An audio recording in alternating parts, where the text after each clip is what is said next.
Amém. Então, Gênesis capítulo 25, a partir do versículo 24. E cumprindo-se os seus dias para dar à luz, eis gêmeos no seu ventre. E saiu o primeiro filho ruivo, e todo como um vestido de pelo, por isso chamaram o seu nome Esaú. E depois saiu o seu irmão, agarrado a sua mão ao calcanhar de Esaú, por isso se chamou o seu nome Jacó. E era Isaque da idade de 60 anos quando os gerou. E cresceram os meninos. Esaú foi um homem perito na caça, homem do campo, mas Jacó era um homem simples, habitando em tendas. E amava Isaque a Esaú, porque a caça era do seu gosto, mas Rebeca amava Jacó. Jacó cozinhou um guisado, e veio Esaú do campo, e estava ele cansado. E disse Esaú a Jacó: deixa-me, peço-te, deixa-me comer deste guisado vermelho, porque estou cansado. Por isso se chamou Edom. Então disse Jacó: vende-me hoje a tua primogenitura. E disse Esaú: eis que estou a ponto de morrer, para que me servirá a primogenitura? Então disse Jacó: jura-me hoje. E jurou-lhe, e vendeu a sua primogenitura a Jacó. E Jacó deu pão a Esaú, e o guisado de lentilhas, ele comeu, bebeu, levantou-se e saiu. E assim, dessa maneira, desprezou Esaú a sua primogenitura. Para você primeiro entender o erro que Esaú cometeu, você primeiro precisa entender o que era a primogenitura. Hoje, normalmente, os herdeiros herdam de maneira igual a herança dos seus pais, desde que não haja nenhuma diferença no testamento. Os filhos herdam de maneira igual, não importa se é o mais velho, se é o mais novo, todos têm a mesma porção da herança. Naqueles dias era diferente. A primogenitura, ou o direito da primogenitura, dava ao filho mais velho o direito de uma porção dupla da herança. Ou seja, materialmente falando, a herança era dividida para todos os filhos, mas o mais velho tinha o direito ao dobro em relação aos demais filhos. Mas esse não era o mais cobiçado. O prêmio da primogenitura mais cobiçado não era o material, não era o valor material, mas sim o valor espiritual, representativo, que era a primogenitura, porque além de herdar 2 vezes mais que os demais filhos, o primogênito passava a ser o líder da família, ou seja, assumia o lugar do pai, recebia a bênção de sucessão do seu pai, que antes de falecer, antes de morrer, era costume colocar a mão sobre o filho e passar a bênção de Deus que estava com ele, para quem?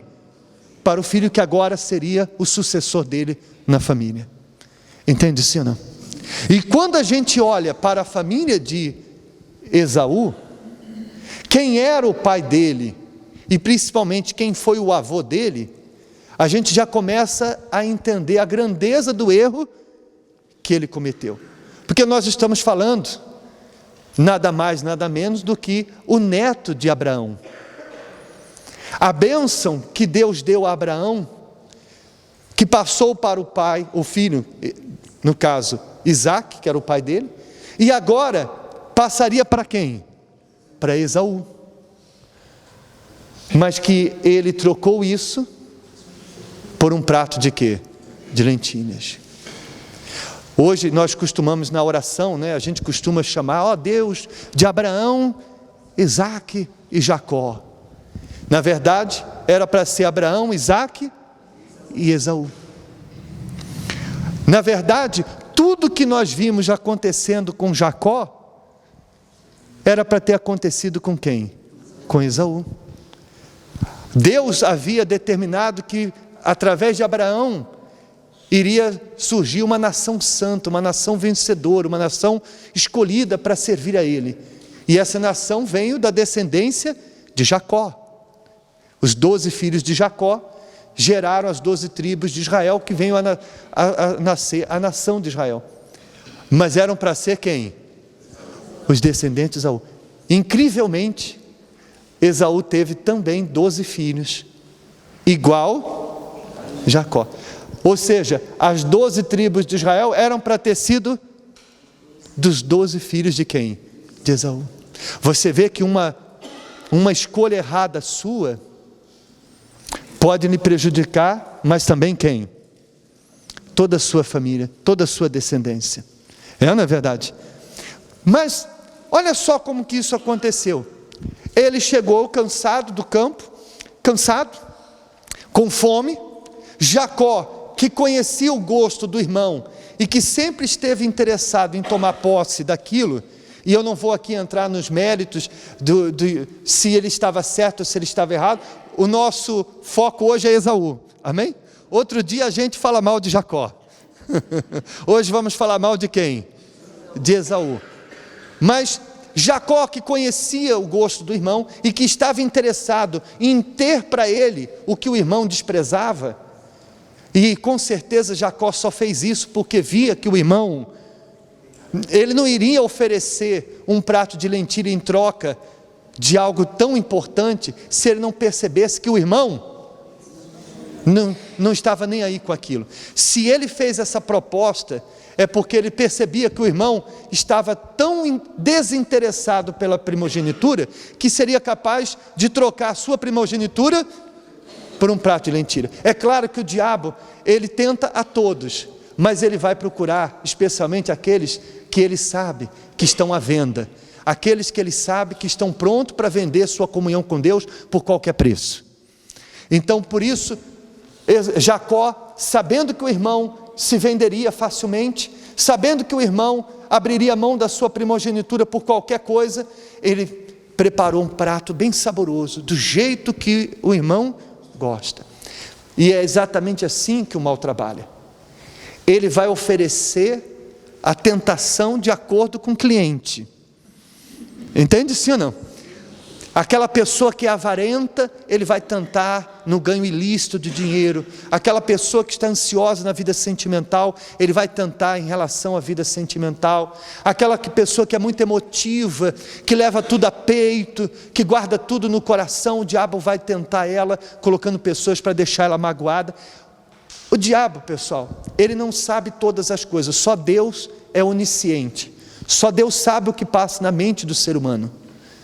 Mas o diabo é um ser espiritual astuto e que é milenar, já derrubou muita gente e sabe como trabalha. Então ele percebe, quando o homem olha para uma mulher, ele já sabe qual é o gosto daquele homem.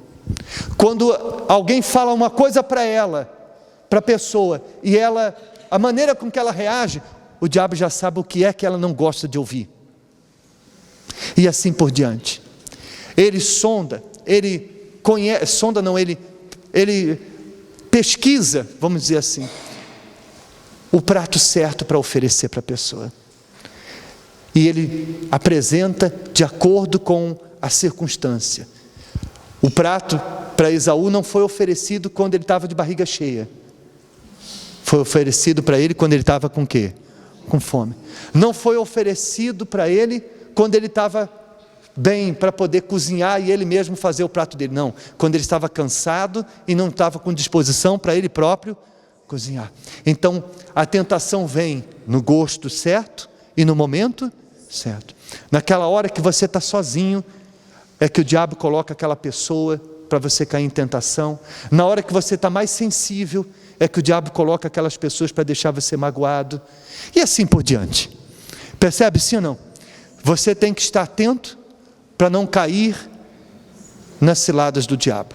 Então, quando aquele prato foi oferecido, olha só qual foi a reação de Esaú. Versículo 32. Disse Esaú: Eis que estou a ponto de morrer, para que me servirá a primogenitura? Ou seja, a resposta de Esaú foi, em outras palavras, trazendo para o nosso bom português, seria em outras palavras, que ele dissesse o seguinte: eu estou aqui morrendo de fome, eu lá quero saber da primogenitura, eu quero matar a minha fome. Sabe aquela pessoa imediatista, que quer tudo as coisas na hora, e do jeito dela? Essas são as primeiras que vão vender a sua salvação. Essas são as primeiras que vão cair em tentação. Porque é aquele tipo de pessoa que pensa o seguinte: não, eu não posso esperar. Eu não posso esperar. É aquela pessoa, eu gosto de dar exemplos para poder esclarecer. E quando eu dou exemplos, eu não estou me referindo a ninguém com quem eu tenha atendido, ou coisas que eu tenha visto na igreja, mas é só para você poder o quê? Imagine, por exemplo, um caso de uma pessoa que já tem uma certa idade e que está esperando conhecer uma pessoa de Deus, da mesma fé, porque não quer cair em tentação, porque quer fazer a coisa correta, mas aí vem aqueles pensamentos: bom, olha, você já está numa idade, daqui a pouco você já não pode ter filhos, a família pressiona, e Deus está dizendo para a pessoa: espera, e eu não sei disso. É como se Deus dissesse: e eu não sei que idade você tem, e eu não sei que o seu sonho é ter filhos. Você acha que eu não sei o que você precisa? Mas a pessoa, não, eu não posso esperar. A minha família está me pressionando, toda hora eles me perguntam, eu não posso esperar. E aí pega o primeiro prato de lentilha que passa pela frente. E aí a pessoa não vai tomar uma decisão pautada na sua fé, na palavra de Deus, mas pautada na sua necessidade. E quando você faz uma escolha pautada na sua necessidade, você não leva em consideração as coisas lá na frente. Será que essa pessoa, quando você casar, ela vai aceitar que você venha domingo pela manhã na igreja? Que você passe uma vigília na presença de Deus? Que você seja fiel nos seus dízimos? Mas o imediatista não pensa nisso. Ele pensa só no momento. Ele não pensa nas coisas a longo prazo. E aí a pessoa casa, depois de casada, começam os problemas. E aí a pessoa que não soube esperar a pessoa certa, agora vai ter que orar para Deus transformar. E às vezes a gente não sabe, porque o coração de cada um, só Deus. E assim é na vida financeira. Às vezes a pessoa está lá 2, 3 empregos, se matando, ausente da família, ausente de todos, inclusive até da igreja. E a pessoa pensa: não, eu tenho que trabalhar, eu tenho que conquistar, eu tenho que fazer isso. Ninguém está dizendo que você não deve trabalhar, que você não deve conquistar. Mas a que preço? A que preço você quer ficar rico? Você está disposto, para poder ficar rico, até mesmo abrir mão de estar com a família, de ver seus filhos crescerem, de estar em casa quando eles mais precisam de você? Você está disposto a abrir mão da sua comunhão com Deus, do seu relacionamento com Deus? Ou será que você não pode confiar em Deus e pedir a Deus que lhe dê essa riqueza sem que você precise abrir mão de todas essas coisas, de uma forma que Deus possa abrir uma porta para você, que tudo isso aconteça? Mas é preciso confiar nele. O imediatista, ele é como aquela criança no mercado. Com certeza você já deve ter visto essa cena da criança dizer: mãe, eu quero aquilo. Aí a mãe diz o quê? Hoje não. Mas aí o que a criança mal educada faz? Eu não vou dizer mal educada, birrenta, né? Às vezes não é falta de educação, às vezes é birra mesmo. Aí começa a gritar, e começa a brigar, e se joga no chão, e faz escândalo, e empurra o carrinho. Não é assim? Porque é criança. A criança não sabe que não é a hora, que a mãe não trouxe o dinheiro suficiente, que tem outra coisa que ela precisa, para ela própria, que é mais importante do que aquele brinquedo. Mas dá vontade de comprar o brinquedo e não dar comida para ela depois. Ó. Quando ela pedir a comida, você dizer assim: olha, meu filho, sabe por que você vai ficar com fome agora? Porque o dinheiro que eu ia usar para comprar comida, eu comprei o seu brinquedo. Agora coma a rodinha do seu brinquedo, faz favor. Não dá vontade? Mas não dá, você não pode fazer isso. Mas tem horas que Deus parece, tem horas que tem gente que age dessa forma. Não é o que ela quer, é o que ela precisa. E às vezes o que você precisa naquele momento é esperar. Às vezes o que você precisa naquele momento é confiar. Mas é o que você quer? Não, o que eu quero é fazer isso, o que eu quero é isso. Então, você acaba trocando o que Deus tem preparado para você por um prato de lentilha. Percebe a diferença? Sim ou não? Então ele disse, Jacó disse para ele, jura-me. E jurou-lhe, e vendeu a sua primogenitura a Jacó. Jacó deu o pão a Esaú e o guisado de lentilhas. Ele comeu, bebeu, levantou-se e saiu. Assim, essa palavra assim aqui é muito forte. É como se Deus estivesse dizendo, olha só, está vendo? Dessa forma, de uma forma tão tola, tão besta, desprezou Esaú a sua primogenitura. Comeu, encheu a barriga, estava satisfeito, foi embora. E agora? Agora acabou a primogenitura. Ele só pensou naquele momento. Aquele momento passou e agora? Agora vem a consequência. Lá em Romanos, no capítulo... Hebreus.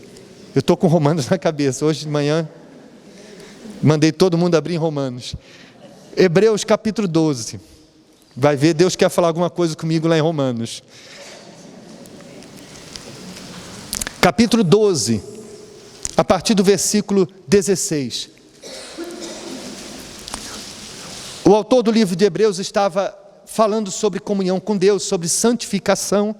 E aí no versículo 16 ele diz assim, e ninguém seja fornicador, ou profano como Esaú, que por uma refeição vendeu o seu direito de primogenitura. Ele estava falando sobre vários erros que a pessoa deveria evitar, e citando exemplos. E quando ele foi falar que as pessoas não devem ser profanas, ele usou Esaú como exemplo de alguém que foi profano. Mas o que significa a palavra profano? Profanar significa você tirar a santidade de algo, ou desprezar algo santo, algo sagrado. Por exemplo, quando eu penso em profanação, eu penso naquelas pessoas que rasgam a Bíblia, aquelas pessoas que elas, por exemplo, no carnaval a gente já viu cenas de pessoas lá imitando a Jesus numa cruz. Aquilo é uma profanação, porque eles estão desvirtuando coisas santas, coisas sagradas, desprezando ou destratando coisas sagradas. Percebe, sim ou não? Mas qual foi o erro de Esaú? Para Deus usar ele na Bíblia como exemplo de profanação. Quando ele trocou a sua primogenitura por um prato de lentilha, aquilo aos olhos de Deus foi uma profunda profanação. Uma profunda profanação, porque uma coisa é uma pessoa incrédula que não conhece a palavra e profanar as coisas sagradas, porque ela não conhece, ela não tem ideia do que está desprezando. A essas pessoas, Jesus simplesmente faz o que fez com aqueles que estavam lá na cruz, blasfemando contra ele. Pai, perdoa porque eles não sabem. Mas tem gente que Jesus não pode fazer essa oração. Tem muita gente que Jesus não pode dizer assim, Pai, perdoa porque ele não sabe o que faz. Porque tem gente que sabe o que está fazendo. E a pior profanação não é daqueles que não sabem o que estão fazendo. A pior profanação é daqueles que conscientemente profanam, desprezam as coisas santas, as coisas sagradas. Então, quando eu abro mão da minha comunhão com Deus por um prazer momentâneo, quando eu abro mão da minha salvação por causa de um prato de lentilha que o diabo me ofereceu, eu estou cometendo das piores profanações que pode existir, porque eu não estou desprezando a Bíblia Sagrada, eu não estou desprezando o óleo consagrado, eu não estou desprezando o pão da Santa Ceia, eu estou desprezando o sacrifício que Jesus fez pela minha salvação. Assim como quando Esaú trocou a sua primogenitura por um prato de leitilha, ele estava desprezando a bênção que Abraão levou 75 anos para conquistar de Deus, a bênção que Isaac carregou durante toda a sua vida, mantendo aquela herança que ele recebeu do seu pai Abraão, e o seu filho, por um prato de comida, jogou tudo aquilo fora.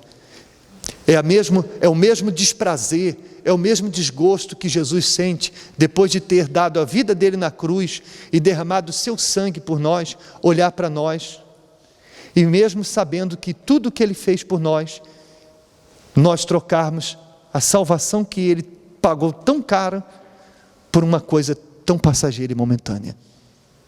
Isso sim é uma das profanações piores que pode um ser humano cometer. Percebe, sim ou não? Então, o que diz aqui a Bíblia? Versículo 17. Porque bem sabeis que, querendo ele ainda depois herdar a bênção, foi rejeitado. Você está vendo? Ele rejeitou e agora estava sendo rejeitado. Por isso, pessoal, tem muita gente que às vezes reclama: por que Deus não me abençoa? Por que Deus não me ouve? Por que Deus não me responde? Por que esse desprezo da parte de Deus? Às vezes, o que ela está recebendo é consequência do que ela está a dar. Ela despreza a Deus a semana toda e chega no domingo de manhã, quer receber o maior tesouro dele, que é o Espírito Santo. Ela despreza ele no seu caráter, nas suas atitudes, no seu comportamento, vive uma vida completamente contrária à vontade dele, sabe que é errado mentir, mas mente, sabe que é errado falar palavrão, mas fala, sabe que é errado fornicação, relação sexual fora do casamento, faz, sabe isso, sabe aquilo, e faz conscientemente. Depois chega aqui no domingo: ó Deus, eu te amo, eu te adoro. É a mesma coisa que aquele marido que trai a esposa durante a semana toda e no domingo chega com uma flor e diz: olha, você é o amor da minha vida. Dá vontade de fazer comer, não dá? Não é, velho? O amor da minha vida. Você acha que é com uma flor que você vai me mostrar, vai me provar que eu sou o amor da sua vida? E você acha que vindo no domingo pela manhã é o suficiente para você provar que Deus é o Senhor da sua vida? É no dia a dia, é na hora que ninguém está te vendo, são no que você pensa, no que você sente, são nessas coisas que você mostra que realmente você quer agradar a Deus.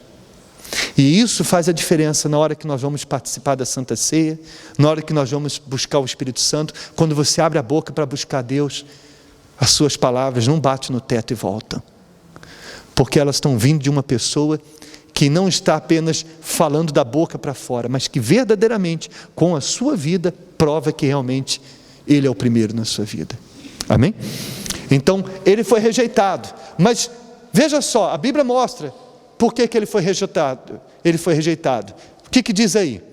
Porque não achou no lugar de arrependimento, ainda que com lágrimas o buscou.